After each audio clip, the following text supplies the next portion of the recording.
Hello दोस्तों, मैं Pankaj Verma, writer of मोहब्बत की मजबूरी। मैं आपके लिए लाया हूँ एक नई कहानी जिसका टाइटल है जगन का प्रेम, जिसका पहला भाग मैं आपको सुनाने जा रहा हूँ। सरकार ने इस बार बाजी कसी है, अब देश के विकास का रास्ता खुलेगा। जगन ने समुदाय के गपशप में एक तुक दिया। तुम्हारी बुद्धि भ्रष्ट है जगन, जो तुम देश के विकास के सपने देख रहे हो।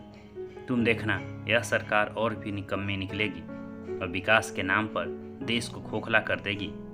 जीवन जगन के बातों का विरोध करता हुआ बोला। ऐसा नहीं है। जिस हिसाब से सरकार ने कमर कस लिया है, एक उज्जवल भविष्य देश का इंतजार कर रहा है। जगन अपने बातों पर दृढ़ होता हुआ बोला। कमर तो तुमने भी कसी थी, देश सेवा की अवसर मिला नहीं ना? अरे अपने देश की मिट्टी ही निकम्मी है, निकम्मे लोग पैदा करती है। जीवन अपना गमछा झाड़ते हुए बोला। जीवन अपने जवान को लगाम दे। देश के बारे में भला बुरा कहा तो अच्छा नहीं होगा। जगन देश का अपमान सुनकर तिलमिला उठा। क्या अच्छा नहीं होगा? इतने भ्रष्ट लोग हैं इस देश में, यह देश की मिट्टी का ही तो दोष है। निकम्मे देश को निकम्मा नहीं कहूँ तो क्या कहूँ? जीवन की बात सुनकर जगन आपे से बाहर हो गया। उसने जीवन को धक्का देते हुए उसका कॉलर पकड़ लिया। ऐसी हरकतों की वजह से ही तुम्हारी नौकरी नहीं लगी। देशभक्ति का नशा छोड़कर कुछ रुपए अधिकारियों को खिला देता तो आज तुम यहाँ नहीं होता। जीवन अपना कॉलर छुड़ाता हुआ बोला। तभी लोगों ने बीच बचाव किया। जीवन सहित सभी लोगों को लेकर चले गए और जगन मायूस वहीं खड़ा रह गया। ऐसी हरकतों की वजह से ही तो तुम्हारी नौकरी नहीं लगी। देशभक्ति का नशा छोड़कर कुछ रुपए अधिकारियों को खिला देता तो आज तुम यहाँ नहीं होते। जीवन की यह बात अभी भी जगन के दिमाग में क्रोंध रहा था, पर वह देशभक्ति का नशा कैसे छोड़ दे?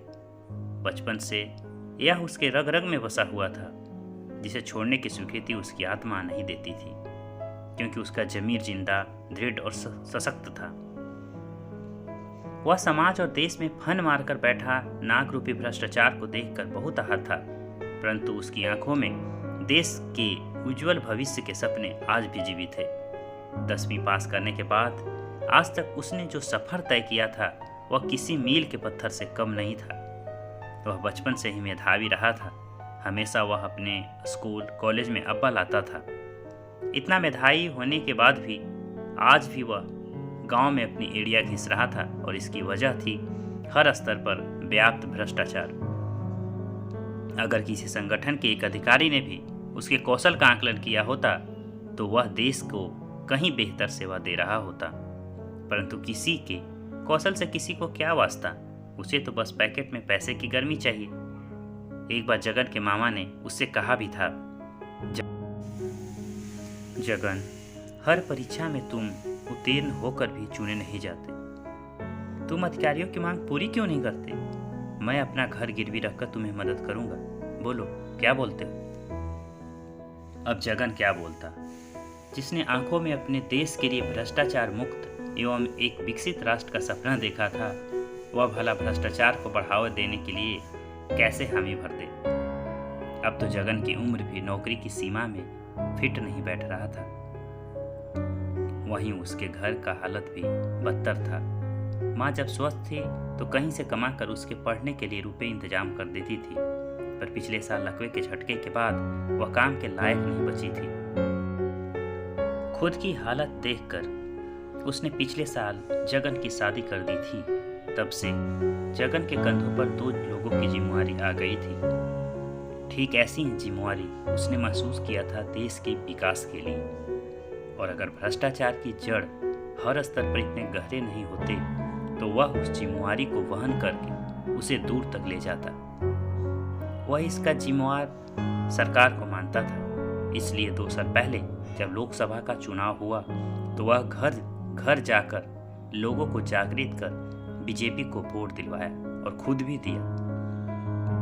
यह सब उसने किसी नेता के कहने पर नहीं किया था, बल्कि खुद के सपने को साकार करने के लिए किया था। और इसी सरकार के हाथों में वह देश का विकास दिख रहा था। और लोगों के सामने सरकार का गुणगान करते नहीं थकता। यह सरकार जरूर एक दिन देश को अच्छे मुकाम पर ले जाएगी। यह सोचकर उसकी आंखें चमक उठी, बाजुओं में थोड़ा हौसला आया, पैरों में मजबूती आई। वह अपना कदम वापस अपने घर की ओर बढ़ा दी। सुनिए जगन का प्रेम पार्ट 2 अगले अंक में। तब तक मुझे दीजिए इजाज़त। मिलते हैं जगन का प्रेम पार्ट 2 में। अब तक आपने मेरे चैनल को सब्सक्राइब नहीं किया तो प्लीज़ सब्सक्राइब कीजिए, ताकि ऐसे ही वीडियो आप तक मेरी पहुंचती रहे। धन्यवाद।